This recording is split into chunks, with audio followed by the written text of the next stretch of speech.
Hello dear student, আজকে আমরা শিখব পারমাণবিক মূলধন বের করার বেস্ট উপায়। প্রশ্নটি খুবই গুরুত্বপূর্ণ, প্রতি বছর পরীক্ষায় এসে থাকে। আমরা এমনভাবে শিখব যাতে করে আমরা সিকিউ এবং এমসিকিউর জন্য খুব সহজে সমাধান করতে পারি। সো ডিয়ার স্টুডেন্ট, তুমি যদি নতুন হয়ে থাকো তাহলে অবশ্যই চ্যানেলটি সাবস্ক্রাইব করে পাশে থাকা যে বেলটি রয়েছে বাজিয়ে দিবে, এতে করে সকল ধরনের আপডেট তোমাদের কাছে সবার আগে পৌঁছে যাবে।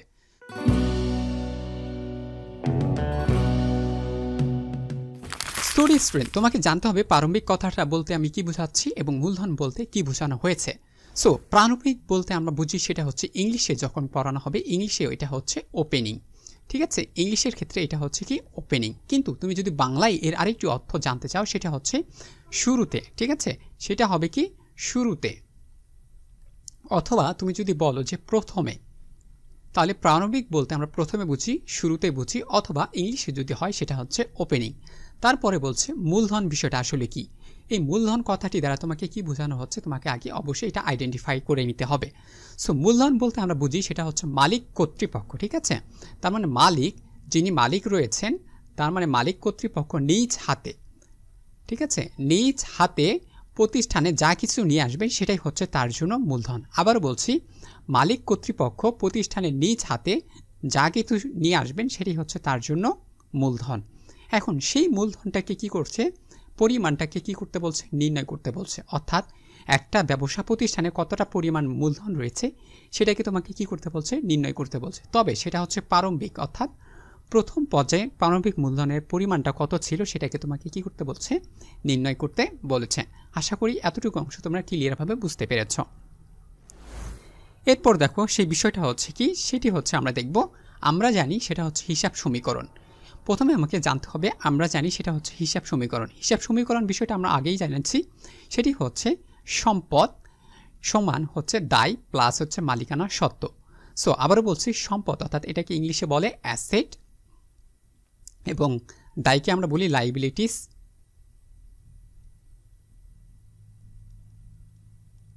ঠিক আছে, লাইবিলিটিস এবং হচ্ছে মালিকানা সত্ত্বকে আমরা বলি হচ্ছে অনার ইকুইটি। সো আমি এটা শর্টকাটে লিখে দিলাম, সেটা হচ্ছে তোমার এ ইকুয়াল এল প্লাস হচ্ছে ও ই। এটা কিন্তু আমরা সকলেই জানি। সো এই বিষয়টা তুমি একটু খেয়াল করো। সম্পদ, তাহলে আমরা সম্পদ তো জানি, তারপর হচ্ছে দায় এবং মালিকানা সত্ত্ব। এই মালিকানা সত্ত্বের ভিতর আবার চারটি জিনিস রয়েছে। এই চারটি জিনিসের ভিতর রয়েছে, একটি হচ্ছে আয়, একটি হচ্ছে ব্যয়, একটি হচ্ছে মূলধন, আরেকটি হচ্ছে তোমার হচ্ছে কি উত্তোলন। ঠিক আছে, এই চারটি জিনিস কার ভিতর রয়েছে, মালিকানা সত্ত্বের ভিতর রয়েছে। সো এখন এই মালিকানা সত্ত্বটাকে তুমি ধরো মূলধন। সো এখন তোমাকে প্রশ্ন করবে যে মূলধনের পরিমাণটা নির্ণয় করো। সো মূলধনের পরিমাণ নির্ণয় করতে গেলে তোমাকে অবশ্যই মূলধনের কী করতে হবে, সূত্রটা জানতে হবে বা নিয়মটা জানতে হবে।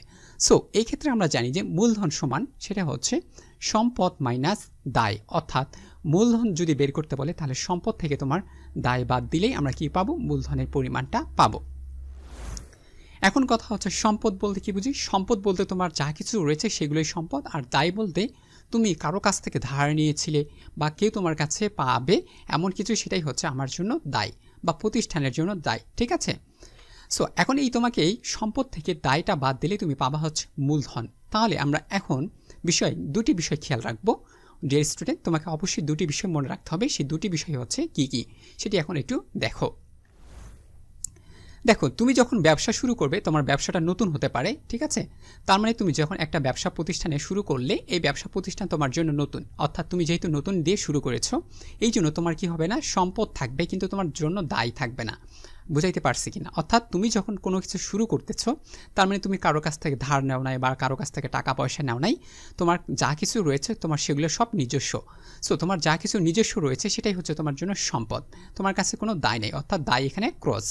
তাহলে মূলধন, এখন তোমাকে যদি বলা হয় মূলধনের পরিমাণটা বের করো, তাহলে মূলধনের পরিমাণটা তোমাকে বের করতে গেলে তোমাকে কি করতে হবে, এখানে শুধু মূলধনটা লিখতে হবে, মূলধন।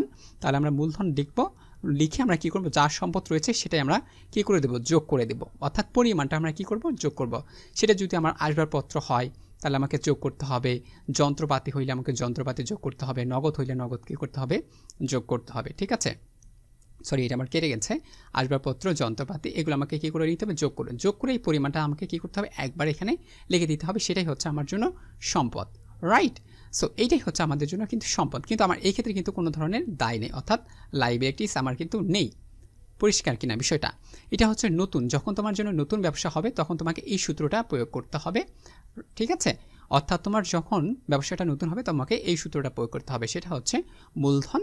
আর মূলধন বের করতে গেলে তোমাকে সম্পদের পরিমাণটা কী করতে হবে? যোগ করতে হবে। সো এবার দেখো, যদি ব্যবসাটা পুরাতন হয় তাহলে তুমি কি করবে? অর্থাৎ তোমার যদি ব্যবসাটা পুরাতন হয় তাহলে তোমাকে এই সূত্রটা অবশ্যই মনে রাখতে হবে, সেটা হচ্ছে মূলধন সমান সম্পদ মাইনাস দায়। অর্থাৎ সম্পদ থেকে দায় বাদ দিলে তুমি কিন্তু মূলধনের পরিমাণটা পেয়ে যাচ্ছ। আবারও বলছি, সম্পদ থেকে তুমি যদি দায় বাদ দাও তাহলে তুমি মূলধনের পরিমাণটা পেয়ে যাচ্ছ। তাহলে তোমার পুরাতন ব্যবসা যত পুরাতন হবে তোমার দায়বদ্ধতা তত বাড়বে। অর্থাৎ তুমি যখন কোনো ব্যবসা প্রতিষ্ঠান শুরু করেছিলে তখন তোমার কাছে কোনো দায়বদ্ধতা ছিল না, কিন্তু তুমি যখন ব্যবসাটা প্রতিনিয়ত পরিচালিত করছো বা পরিচালনা করছো তখন কিন্তু তোমার দায়বদ্ধতা রয়েছে, বা তুমি কারো কাছে ঋণী হয়ে যাচ্ছ, বা তোমার কাছে কেউ কিন্তু পাবে কোনো কিছু, ঠিক আছে? অর্থাৎ তুমি কারো কাছ থেকে ধার নিয়েছিলে, সেই ধারের পরিমাণটা বৃদ্ধি পেয়েছে, ঠিক আছে? তারপরে তুমি কারো কাছ থেকে ঋণ নিয়েছিলে, এই ঋণগুলোই হচ্ছে তোমার দায় এর পরিমাণ, ঠিক আছে? তাহলে তোমাকে এখন বলছি মূলধনের পরিমাণটা নির্ণয় করো। তাহলে মূলধন আমরা কোনটা? সেটাই হচ্ছে আমাদের সম্পদের পরিমাণটা যোগ করলে আমরা মূলধন পাচ্ছি। সো আমরা সম্পদ যতগুলো রয়েছে আমরা সম্পদ যোগ করব, যোগ করার পর দায় যতগুলো রয়েছে সেগুলো যোগ করব, করে সম্পদ থেকে দায় কী করব? বিয়োগ করব, তাহলে আমরা মূলধনের পরিমাণটা পাবো। সো এখন প্রশ্ন হতে পারে, প্রশ্নটি আসলে কেমন হবে? প্রশ্নে তোমার জন্য একটা লেনদেন দেওয়া থাকবে। কি থাকবে?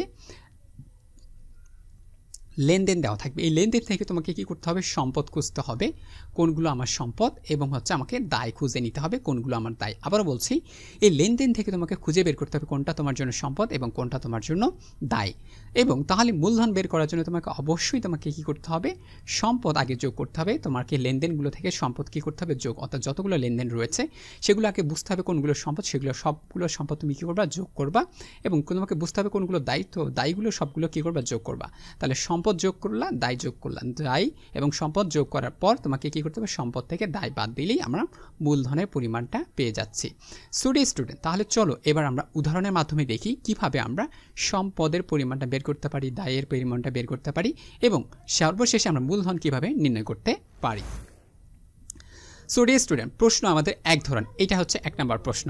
সো আমরা 1 নম্বর প্রশ্নটা যদি দেখি, সেটা হচ্ছে বলছে সোনালী ট্রেডার্স 2021 সালের 1 জানুয়ারিতে, ঠিক আছে, নগদ 1,50,000 টাকা, আসবাবপত্র 30,000 টাকা, পণ্য হচ্ছে আমাদের 20,000 টাকা এবং 70,000 টাকা ঋণ নিয়ে ব্যবসা শুরু করেন। নিম্নের তথ্যের আলোকে প্রারম্ভিক মূলধনের পরিমাণটা কি করতে বলছে? নির্ণয় করতে বলছে। তাহলে তোমাকে এই লেনদেনটা দেওয়া রয়েছে, এই লেনদেন থেকে তোমাকে খুঁজে বের করতে হবে আসলে তোমার জন্য সম্পদ কোনগুলো এবং তোমার জন্য দায়গুলো কোনগুলো। যদি তোমার জন্য দায় থাকে তাহলে দায় বের করবা, সম্পদ থাকলে সম্পদ বের করবা। কিন্তু তোমার যদি জন্য সম্পদ না থাকে বা দায় যদি না থাকে, অর্থাৎ কোনো একটা মিসিং থাকে, তাহলে তোমাকে সূত্রের মাধ্যমে বের করে নিতে হবে। সো দেখো, প্রথমে আমরা দেখলাম সেটা হচ্ছে আমাদের নগদ। নগদ বলতে আমরা এটা কি বুঝি? সম্পদ। তাহলে আমাদের সম্পদের পরিমাণ রয়েছে 1,50,000 টাকা। আসবাবপত্র এটাও আমার সম্পদ। সো সম্পদগুলো কত টাকা রয়েছে? 30,000 টাকা। পণ্যদ্রব্য এটাও আমার জন্য একটা সম্পদ। সো সম্পদ রয়েছে আমার 20,000 টাকা এবং 70,000 টাকা ঋণ নিয়ে ব্যবসা শুরু করেন। সো 70,000 টাকা আমি ঋণ নিয়েছি, এটা হচ্ছে আমার জন্য একটা সম্পদ, ঠিক আছে, প্রারম্ভিক সম্পদ, কিন্তু বেসিক্যালি এটাও আমার জন্য একটা দায়। অর্থাৎ আমি যেহেতু ঋণ নিয়েছি কারো কাছ থেকে, তার মানে আমি যখন নিয়েছি তার মানে আমি কারো কাছে দায়বদ্ধতা রয়েছি। বাট আমি যেহেতু ব্যবসা প্রতিষ্ঠান শুরু করেছি কারো কাছ থেকে হাওলাত নিয়ে বা ঋণ নিয়ে, কিন্তু আমি এই প্রতিষ্ঠানের জন্য এই টাকাটা আমি কিন্তু প্রতিষ্ঠানে নিয়ে আসছি, তার মানে এটা আমার প্রতিষ্ঠান, এটা কিন্তু আমি প্রতিষ্ঠানে এন্ট্রি করেছি প্রথম দিকে বা শুরুতে। সো এই জন্য এটার জন্য আমার জন্য কি হবে? সম্পদ হবে। সো তুমি এখন খুঁজে দেখো তোমার জন্য সম্পদ। আমরা যদি একটা রাপ করি তাহলে আমাদের জন্য হচ্ছে কি? নগদ। নগদ হচ্ছে আমাদের 1.5 লাখ টাকা, ঠিক আছে। তারপরে হচ্ছে আসবাবপত্র আমাদের কোথায়? 30,000 টাকা এবং হচ্ছে পণ্যদ্রব্য রয়েছে আমার জন্য 20,000 টাকা। এটা নগদ, অর্থাৎ ঋণ যেই টাকা নিয়েছে এটা আমি যোগ করতেও পারি আবার নাও করতে পারি। সো আমি যোগ করে দেখাচ্ছি, তারপর আমি তোমাদের বিষয়টা বোঝাবো, ঠিক আছে। তাহলে আমি ঋণ নিয়েছি, সেটা হচ্ছে 70,000 টাকা। সো এইগুলো আমার কিন্তু একটা সম্পদ। এখন এই টোটাল সম্পদগুলো তোমাকে কী করতে হবে? যোগ করতে হবে। তাহলে এখানে আমার 1.5 লাখ, তাহলে 30, 80 হচ্ছে 80 আর 20 হচ্ছে 2 লাখ, 2 লাখ আমার 70,000 টাকা। ঠিক আছে, তাহলে আমার 2,70,000 টাকা কিন্তু আমাদের সম্পদের পরিমাণটা বেড়েছে। কিন্তু আমি এখানে কোনো ধরনের দায় দেখতে পাচ্ছি না সাধারণত, বাট এটা আমি যদি এখন দায় ধরি অর্থাৎ 70,000, এটা যদি আমি বলি যে আমার দায়, কারণ এটা আমি ঋণ নিয়েছি, তার মানে আমি কারোর কাছে দায়বদ্ধতা রয়েছে। এই 70,000 টাকা কিন্তু আমাকে পরবর্তীতে কোনো এক সময় কী করতে হবে, পরিশোধ করতে হবে। তাহলে আমাকে কী করতে হবে, অবশ্যই এটা কী করতে হবে, বাদ দিতে হবে। তাহলে আমি 70,000 টাকা কী করলাম, বাদ দিলাম। তাহলে বাদ দিলে আমার থাকলো হচ্ছে 2 লাখ টাকা। তাহলে আমাদের সম্পদের পরিমাণ কত টাকা হইল, 2 লাখ টাকা। ক্লিয়ার কিনা? তাহলে আমাদের সম্পদের পরিমাণটা কিন্তু 2 লাখ টাকা আমরা পেয়ে গেছি। তাহলে এই যে আমাদের সম্পদের পরিমাণ 2 লাখ টাকা আমরা পেয়ে গেছি। এখন যদি আমরা সূত্রের মাধ্যমে দেখি, তাহলে আমরা মূলধন লিখব। মূলধন লেখার পর আমাদের কি করতে হবে, সম্পদ। ঠিক আছে, তাহলে আমি সম্পদ থেকে আমরা কি দিব, বা দায় বাদ দিব। তাহলে আমাদের সম্পদের পরিমাণ হচ্ছে 2 লাখ টাকা। ঠিক আছে, কিন্তু আমার এখানে তো কোনো ধরনের দায় নাই। ঠিক আছে, দায় নাই থাকার কারণে আমাদের এটাই হচ্ছে মূলধনের পরিমাণ। ঠিক আছে, তাহলে আমাদের মূলধনের পরিমাণটা কত দাঁড়ালো, 2 লক্ষ টাকা। এইটা ছিল আমাদের একটা রাফ। এবার আমরা যেহেতু অ্যাকাউন্টিং করতেছি, অ্যাকাউন্টিং করার জন্য একটা বেসিক্যালি নিয়ম রয়েছে, সেটা হচ্ছে আমাদের কি করতে হয়, ছকের মাধ্যমে কাজগুলো করতে হয়। তাহলে আমি এটা একটু রাফ করে দিলাম। এবার আমি তোমাদের ছকের মাধ্যমে দেখাচ্ছি কীভাবে তোমাকে সেই বিষয়টা নির্ণয় করতে হবে, যাতে করে তুমি খুব সহজে মনে রাখতে পারো এমসিকিউর জন্য এবং সিকিউর জন্য। রাইট, ওকে। সো এর জন্য তোমাকে দেখতে হবে বিষয়টা আসলে কি। সো এই বিষয়টা ক্লিয়ার করার জন্য আমি তোমাদের এখন একটি ছক দেখাচ্ছি। এই ছকের মাধ্যমে তোমাকে কিন্তু সুন্দর করে লিখতে হবে। সো তুমি যেহেতু দেখতে পাচ্ছ সোনালী ট্রেডার্স, অবশ্যই তোমাকে প্রতিষ্ঠানের কী করতে হবে, নাম লিখে নিতে হবে। সো প্রতিষ্ঠানের নামটা আমরা এখানে সুন্দর করে লিখে নেব। ঠিক আছে, সো এটা আমার প্রতিষ্ঠানের নাম গেল। এবং তুমি প্রতিষ্ঠানের জন্য কি তৈরি করতেছিলে, সেটা হচ্ছে প্রারম্ভিক মূলধনের পরিমাণ। সো এখানে তোমাকে প্রারম্ভিক মূলধনের পরিমাণটা সুন্দর করে লিখে নিতে হবে। এবার দেখো তারিখ। সো তারিখের ঘরে আমাকে অবশ্যই লিখতে হবে, সেটা হচ্ছে 2021, তারপরে হচ্ছে 1 জানুয়ারি। সো আমরা জানুয়ারি দিয়ে আমরা এখানে 1 দিয়ে দিলাম। ঠিক আছে, এটা আমাকে তারিখের ঘরে সুন্দর করে লিখে নিতে হবে। তারপর হচ্ছে বিবরণ, তারপরে হচ্ছে বিস্তারিত টাকা এবং পরিমাণকৃত টাকা বা পরিমাণ টাকা। সো তুমি বিস্তারিত টাকাও দিতে পারো, অথবা তুমি শুধু চাইলে শুধুমাত্র টাকা দিতে পারো, এখানেও শুধুমাত্র টাকাটা দিতে পারো। ঠিক আছে, সো এইভাবে তোমাকে আগে ছক করে নিতে হবে। এখন তোমার যেগুলো সম্পদ রয়েছে, তুমি সম্পদগুলো সুন্দর করে লিখতে পারো। সেটা হচ্ছে আমাদের নগদ রয়েছে এত টাকা, তারপর হচ্ছে কি আসবাবপত্র রয়েছে, আসবাবপত্র পরিমাণটা লিখবা। তারপর হচ্ছে পণ্যদ্রব্য রয়েছে, তাহলে আমার পণ্য দ্রব্যের পরিমাণটা আমি লিখব। তাহলে নগদ আমার ছিল হচ্ছে আমার কত টাকা, আমরা ব্যবসা নগদ কত টাকা নিয়ে আসছিলাম, সেটা হচ্ছে আমাদের 1.5 লাখ টাকা। তাহলে আমরা 1.5 লাখ টাকা কী করেছিলাম, নগদে নিয়ে আসছিলাম প্রতিষ্ঠানে, ঠিয়ালাম 1.5 লাখ টাকা। আসবাবপত্র কত নিচ্ছিল আমাদের, আসবাবপত্র ছিল আমাদের 30,000 টাকা। তাহলে আমি 30,000 টাকা এখানে সুন্দর করে লিখে দিব। এবার পণ্যদ্রব্য আমার কত টাকা, পণ্যদ্রব্য আমি কিনে এনেছিলাম, পণ্যদ্রব্য আমি ছিলাম হচ্ছে 20,000 টাকা। ঠিক আছে, তাহলে আমাকে 20,000 টাকা লিখে দিতে হবে। এবার তুমি যদি এখন কি করো, সেটা তুমি যেহেতু আবার ঋণও নিয়েছিলে প্রতিষ্ঠানের জন্য, তাহলে তোমাকে ঋণটাও কি করতে হবে, যোগ করতে হবে। তাহলে আমরা এখানে দিতে পারি ঋণ। সো আমরা ঋণ নিয়েছি কত হাজার টাকা, 70,000 টাকা। রাইট, এবার দেখো তোমাকে অল টোটাল সম্পদগুলো কী করতে হবে, যোগ করতে হবে। এই যে এখানে টোটাল সম্পদ তোমাকে কী করতে হবে, যোগ করতে হবে। তাহলে যোগ করলে আমাদের বের হচ্ছে 2,70,000 টাকা। ঠিক আছে, এবার তুমি যে ঋণটা যোগ করেছিলে, তাহলে এটা তোমার জন্য একটা দায়। তাহলে দায় হইলে আমাকে কী করতে হবে, বাদ দিতে হবে। ঠিক আছে, তাহলে আমরা ঋণ দিলাম কি হচ্ছে, বাদ। ঠিক আছে, এখানে কিন্তু আমাকে বাদ দিতে হবে কত, ঋণ। সো আমাদের ঋণের পরিমাণ কত ছিল, সেটা যদি আমরা এখানে একটু দেখি, সেটা ঋণের পরিমাণ ছিল আমাদের 70,000 টাকা। ঠিক আছে, তাহলে আমরা 70,000 টাকা এখান থেকে বাদ দেবো। তাহলে আমাদের থাকবে হচ্ছে 2 লাখ টাকা। ওকে, তাহলে আমাদের হিসাবটা কী করতে হবে, ক্লোজ করে দিতে হবে। সো ক্লোজ করার জন্য অবশ্যই তোমাকে ডাবল লাইন টেনে দিতে হবে। তাহলে ডিয়ার স্টুডেন্ট, তোমরা বুঝতে পারছো, তোমাকে আগে সম্পদের পরিমাণটা বের করে নিতে হবে, তারপরে যদি দায় থাকে তাহলে দায়ের পরিমাণটা বের করে নিতে হবে। তাহলে তোমাকে মূলধনের সূত্রটা ফেলালেই তোমাকে কিন্তু হয়ে যাচ্ছে। সো এটা হচ্ছে তোমাদের সিকিউর জন্য। আর এমসিকিউর জন্য আমরা তোমাকে বলে দিয়েছিলাম, সেটা হচ্ছে তোমাকে মূলধন, ঠিক আছে, মূলধন থেকে তোমাকে কী করতে হবে, সম্পদ, অর্থাৎ সম্পদ থেকে তোমাকে কী করতে হবে, দায় বাদ দিতে হবে। তাহলে মূলধন সমান আমরা জানি সম্পদ মাইনাস দায়। তাহলে সম্পদ থেকে যদি দায় বাদ দাও, তাহলে আমাদের মূলধনের পরিমাণটা পেয়ে যাচ্ছে। তাহলে আমরা এখানে লিখতে পারি, সেটা হচ্ছে প্রারম্ভিক মূলধনের পরিমাণটা হচ্ছে আমাদের 2 লক্ষ টাকা। সো ডিয়ার স্টুডেন্ট, এইটা ছিল আমাদের সিকিউ এর জন্য, আর এইটা ছিল আমাদের এমসিকিউ এর জন্য। আশা করি তোমরা 1 নম্বর প্রশ্নটি বুঝতে পেরেছ। এবার চলো আমরা আরেকটি প্রশ্ন সমাধান করার চেষ্টা করি, ওইটা হচ্ছে আরেক ধরনের প্রশ্ন। সো এইবার দেখতে পাচ্ছ তোমার প্রশ্নের ধরন হচ্ছে 2 নম্বর, এটা কিন্তু আলাদা রয়েছে। এবার দেখো বলছে 2021 সালে 1 জানুয়ারি তারিখে মিস্টার করিমের ব্যবসায়ে উদ্বৃত্ত বা জের ছিল। এইটা একটু খেয়াল করো, উদ্বৃত্ত বা জের। তাহলে উদ্বৃত্ত বা জের বলতে আমরা কি বুঝি, উদ্বৃত্ত বা জের বলতে আমরা হচ্ছে ব্যালেন্স। ঠিক আছে, সো আমি যেহেতু পুরাতন ব্যবসায়ী, এটা হচ্ছে কি পুরাতন ব্যবসা করার জন্য, ঠিক আছে, আমি পুরাতন ব্যবসা করছিলাম, এই জন্য আমাদের বছর শেষ হয়ে গিয়েছে। সো এই ক্ষেত্রে আমার কিছু উদ্বৃত্ত ছিল বা জের ছিল, অর্থাৎ আমার ব্যালেন্স ছিল। সো ব্যালেন্স ছিল কি, নগদ আমার ছিল 1.5 লাখ টাকা, আসবাবপত্র ছিল আমার 30,000 টাকা, এবং দেনাদার অর্থাৎ দেনাদার হিসাব ছিল আমাদের 20,000 টাকা, এবং প্রদেয় হিসাব অর্থাৎ আমাদের দায় ছিল সেটা হচ্ছে 15,000 টাকা। সো এখন এই লেনদেনগুলো থেকে তোমাকে খুঁজে বের করতে হবে কোনটা তোমার জন্য সম্পদ, কোনটা তোমার জন্য দায়। তাহলে আমরা যদি আগে কি বের করি, একটা রাফ করে নিই, সেটা হচ্ছে আমাদের কি সম্পদগুলো আমরা বের করি। সম্পদ আমাদের এখানে হচ্ছে নগদ। সো নগদ আমাদের কয় লাখ টাকা, 1.5 লাখ টাকা, এটা আমাদের 1.5 লাখ টাকা লিখলাম। তারপর হচ্ছে আসবাবপত্র, আসবাবপত্র এটাও কি একটা সম্পদ, তাহলে আসবাবপত্র আমরা কি করলাম, লিখে ফেলি আমরা তাড়াতাড়ি করে, ঠিক আছে। আসবাবপত্র আমাদের কত হাজার টাকা, 30,000 টাকা। তারপরে হচ্ছে দেনাদার অর্থাৎ প্রাপ্য হিসাব, ঠিক আছে, আমি কত টাকা মানুষের কাছে পাবো সেটা হচ্ছে কি দেনাদার হিসাব। সো আমার দেনাদার হিসাব কত আছে, 20,000 টাকা, অর্থাৎ আমি মানুষের কাছে 20,000 টাকা পাবো। এবং প্রদেয় হিসাব, এই প্রদেয় হিসাবটা হচ্ছে আমার কি একটা দায়। তাহলে আমরা আগে সম্পদগুলো লিখলাম, তাহলে এখানে আমাদের কোনো ধরনের আর সম্পদ নেই, তাহলে আমরা টোটাল সম্পদ কী করব, যোগ করব। তাহলে 1.5 লাখ, 30, 80 আর 20 হচ্ছে আমাদের 2 লাখ টাকা, ঠিক আছে। তাহলে আমাদের 2 লাখ কিন্তু আমরা পেয়ে গেছি। তাহলে আমাদের সম্পদের পরিমাণ হচ্ছে আমাদের 2 লাখ। তাহলে আমরা সম্পদ লিখলাম 2 লাখ। এবার আমরা দায়গুলো একটু দেখি, দায় আমাদের কি কি রয়েছে। দায় আমাদের রয়েছে মাত্র প্রদেয় হিসাব, তাহলে আমাদের প্রদেয় হিসাব রয়েছে কত হাজার টাকা, 15,000 টাকা, রাইট। সো আমাদের দায়ের পরিমাণ কিন্তু 15,000 টাকা। তাহলে এখন আমি যদি এমসিকিউ করি, অর্থাৎ এমসিকিউ তোমার একটা চলে আসছে যে তোমাকে বের করতে বলছে মূলধনের পরিমাণটা কত। তাহলে আমরা জানি সম্পদ মাইনাস দায়।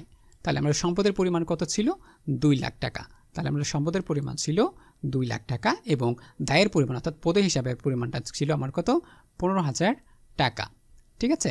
তাহলে তুমি এখন 2 লাখ টাকা থেকে 15,000 টাকা বাদ দিলে আমাদের থাকবে হচ্ছে কত থাকবে, 1,85,000 টাকা, ঠিক আছে।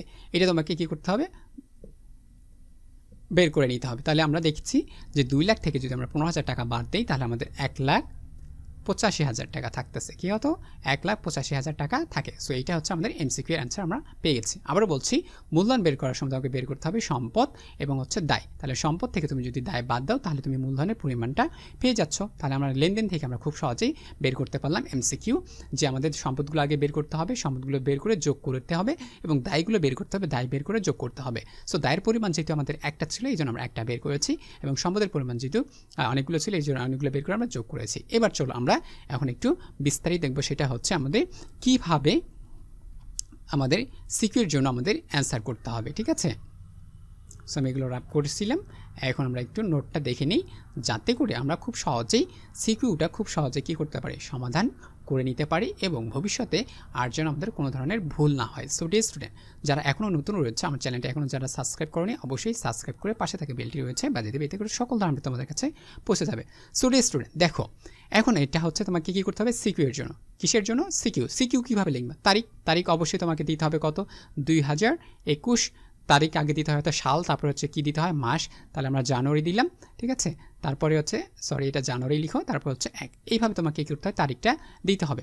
সো কোন তারিখে কত টাকা ঘটনা ঘটেছে, তাহলে তোমার কি রয়েছে, নগদের পরিমাণ রয়েছে, ঠিক আছে। তাহলে আমাদের নগদটা আমরা আগে লিখব, নগদ লিখব, তারপরে হচ্ছে আসবাবপত্র রয়েছে, তারপরে হচ্ছে কি রয়েছে, দেনাদার হিসাব রয়েছে, ঠিক আছে। তাহলে আমাদের দেনাদার হিসাব রয়েছে, এগুলো আমরা লিখলাম। লেখার পর আমাদের পরিমাণটা লিখতে হবে 1.5 লাখ টাকা, তারপরে হচ্ছে আমাদের আসবাবপত্র নিয়েছিলাম 30,000 টাকা, এবং আমাদের দেনাদার হিসাব আমি পাবো 20,000 টাকা, তাই তো। সো এইটা আমরা কি করলাম, যোগ করে দিলাম। সো এটা আমরা বরাবর একটা সুন্দর করে লাইন টানবো এবং যোগ করে দিলাম। তারপর আমাকে কি করতে হবে, বাদ দিতে হবে। সে বাদ দিতে হবে সেটা হচ্ছে কি, দায়। তাহলে আমাকে দায় কি করতে হবে, বাদ দিতে হবে। তাহলে আমরা প্রদেয় হিসাব, তাহলে আমাদের প্রদেয় হিসাব কত টাকা, প্রদেয় হিসাব হচ্ছে আমার আছে 15,000 টাকা, ঠিক আছে। তাহলে আমাদের প্রদেয় হিসাব হচ্ছে আমার 15,000 টাকা। তাহলে 15 এটা যদি যোগ করি, যোগ করলে আমাদের হচ্ছে আমাদের 2 লাখ টাকা। তাহলে 2 লাখ টাকা থেকে 15,000 টাকা বাদ দিলে আমরা পাচ্ছি হচ্ছে 1,85,000 টাকা, রাইট। এইটা হচ্ছে আমাদের কী পারল, মূলধনের পরিমাণ বেড়ে গেল। সো মূলধনের পরিমাণটাকে আমরা কি করব, ক্লোজ করে দেব। সো ডিয়ার স্টুডেন্ট, এইভাবে তুমি যদি খুব সহজেই মনে রাখতে পারো, তাহলে কিন্তু তুমি এমসিকিউ তোমার কাছে কোনো ব্যাপার না, এবং সিকিউ তোমার কাছে কোনো ব্যাপার না, তুমি খুব সহজে পারমাণবিক মূলধনের পরিমাণটা খুব সহজে নির্ণয় করতে পারবা। আশা করি তোমরা খুব সহজে বুঝতে পেরেছো। যদি তোমাদের পরবর্তীতে কোনো ধরনের সমস্যা হয় অবশ্যই কমেন্ট সেকশন রয়েছে, তোমরা কমেন্ট করবে, আমি তোমাদের যথাযথ উত্তর দেওয়ার চেষ্টা করবো। সো ডিয়ার স্টুডেন্ট, আশা করছি ভিডিওটি তোমাদের ভালো লেগেছে। ভালো লাগলে তোমাদের বন্ধুদের সাথে অবশ্যই শেয়ার মেনশন করে দাও, যাতে করে তারাও ভিডিওটি দেখে উপকৃত হতে পারে। সো ডিয়ার স্টুডেন্ট, পরবর্তীতে কোনো একটি লেকচার নিয়ে আবারও দেখা হচ্ছে। Thank you very much.